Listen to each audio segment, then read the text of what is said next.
En los últimos días ha vuelto a aparecer un nombre en el mercado: Andrea Bastoni. La información publicada sitúa al Fútbol Club Barcelona tras el central del Inter de Milán y la cifra que se maneja ronda los 80 millones de euros.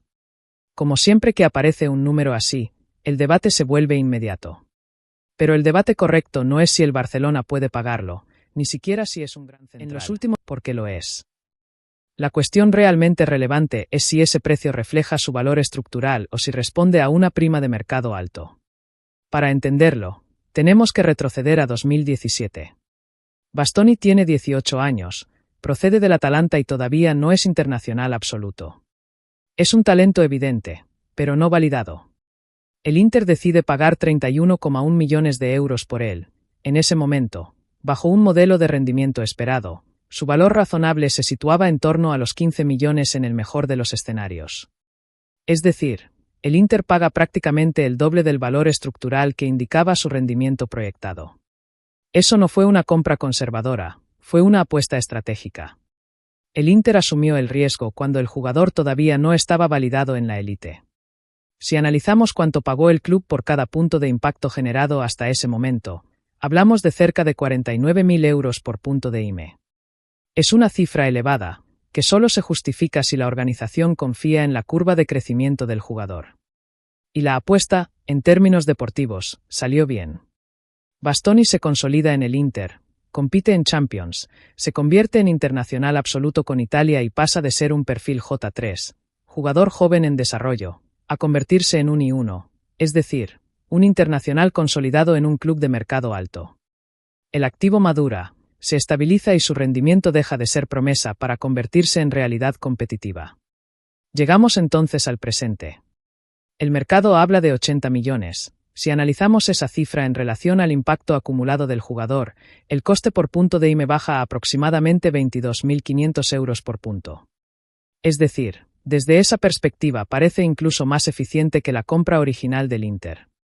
Pero ese análisis aislado es incompleto, porque el precio en el fútbol no depende únicamente del rendimiento acumulado, depende del contexto competitivo, del mercado comprador, del equipo vendedor y del tiempo contractual.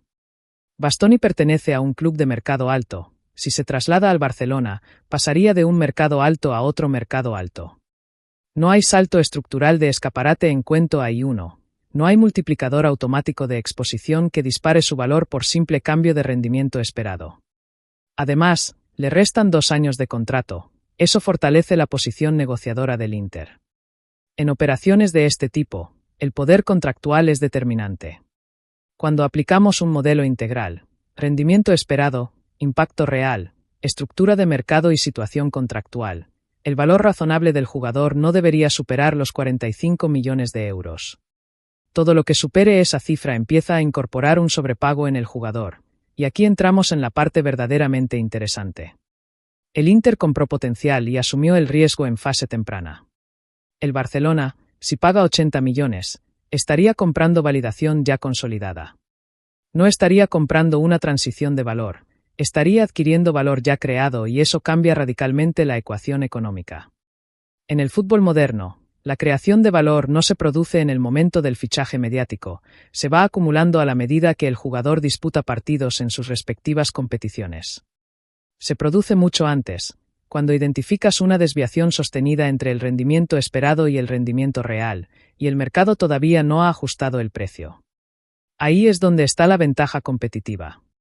El Inter la adquirió en propiedad en 2017. Hoy, quien compre a Bastoni paga la fase madura del activo. ¿Significa eso que es una mala operación? No necesariamente. Puede ser una operación deportiva sólida si el jugador genera un impacto diferencial inmediato que eleve el nivel competitivo del equipo. Pero desde el punto de vista estrictamente económico, pagar 80 millones en este contexto supone asumir que el margen de plusvalía futura será reducido. Y aquí surgen las preguntas que realmente importan. ¿El rendimiento defensivo de Bastoni mejora de forma estructural el modelo competitivo del Barcelona? ¿Existe alternativa en mercado medio con mejor ratio coste-impacto? ¿Estamos comprando curva futura o estamos pagando reputación presente?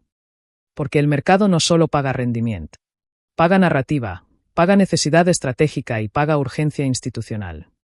Cuando la urgencia entra en escena, el precio se distorsiona. El Inter apostó cuando el riesgo era muy elevado y hoy, el Barcelona puede comprar un activo consolidado en la élite y por eso, la certeza en el rendimiento que puede llegar a dar se paga caro. La diferencia entre una inversión estratégica y un sobreprecio se encuentra en el punto de entrada en la curva del jugador. La pregunta final no es cuánto cuesta Bastoni. La pregunta es en qué fase de su ciclo económico estamos entrando porque en el mercado de fichajes, la verdadera ventaja no está en identificar talento cuando ya es evidente, está en detectar el momento exacto en el que el mercado aún no ha ajustado su valor. Y esa ventana, en el fútbol de élite, rara vez permanece abierta mucho tiempo. Central.